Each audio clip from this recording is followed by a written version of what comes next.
David et tout Israël dansaient devant Dieu de toute leur force, en chantant et en jouant des harpes, des luttes, des tambourins, des cymbales et des trompettes.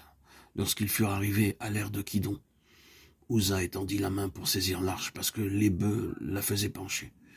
La colère de l'Éternel s'enflamma contre Uza, et l'Éternel le frappa, parce qu'il avait étendu la main sur l'arche. Uza mourut là devant Dieu. David fut irrité de ce que l'Éternel avait frappé Uza d'un tel châtiment. Et celui a été appelé jusqu'à ce jour Péretz Uza. David eut peur de Dieu en ce jour-là. Et il dit, comment ferais-je entrer chez moi l'arche de Dieu? David ne retira pas l'arche chez lui dans la cité de David, et il la fit conduire dans la maison d'Obed-Édom, de Gath. L'arche de Dieu resta 3 mois dans la maison d'Obed-Édom, dans sa maison, et l'Éternel bénit la maison d'Obed-Édom et tout ce qui lui appartenait. 1 Chroniques 13, 1, 14. Vu de l'extérieur, c'était un acte de grand zèle de ramener l'arche dans la maison de l'Éternel. Selon les opinions des hommes, David pouvait être considéré comme un homme de bien. Pourtant, il agit d'une manière contraire à la parole de Dieu. En effet, dans le livre des Nombres, Dieu avait clairement indiqué de quelle façon l'arche devait être transportée, à savoir au moyen des barres en bois portées par les sacrificateurs, avec tout le détail. Il nous a dit de quelle manière les Lévites devaient porter l'arche de l'Alliance. Lorsque l'arche fut prise et ensuite renvoyée dans les champs par les Philistins, ceux-ci utilisèrent leur propre méthode pour la faire retourner vers Israël.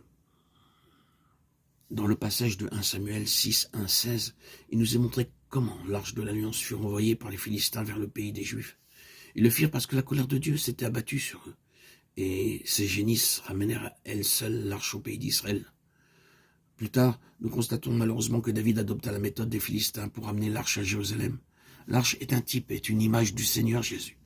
Elle ne pouvait être portée que par les Lévites et seulement sur leurs épaules, gouvernée par son zèle naturel. David institua un ordre naturel et chargea une escorte militaire d'accompagner l'arche. Au lieu de consulter les Lévites, il tint conseil avec les chefs militaires. Au lieu de s'ajuster à l'ordre divin, il s'abaissa à consulter un conseil militaire. Il s'imagina sans doute qu'en agissant de cette manière, cela ferait une très grande impression sur le peuple. David tint conseil avec les chefs de milliers, de centaines avec tous les princes, et ramenons auprès de nous l'arche de notre Dieu, car nous ne nous en sommes pas occupés du temps de Saül. David assembla tout Israël, depuis le Sihor d'Égypte jusqu'à l'entrée de Hamath, 1 Chroniques 13, 1, 3, 5, 5, 7, 8. Extérieurement, c'était une très grande procession. L'orchestre militaire jouait des hymnes et tous les soldats en uniforme marchaient en rang, parfaitement au pas, chantant à haute voix. Mais tout cela était parfaitement contraire à l'ordre divin. Ils disposaient de la parole de Dieu pour les gouverner, mais dans leur zèle naturel, ils usèrent des méthodes du monde. Lorsqu'ils furent arrivés à l'ère de Kidon, Uza étendit la main pour saisir l'arche parce que les bœufs la faisaient pencher. 1 Chroniques 13, 9.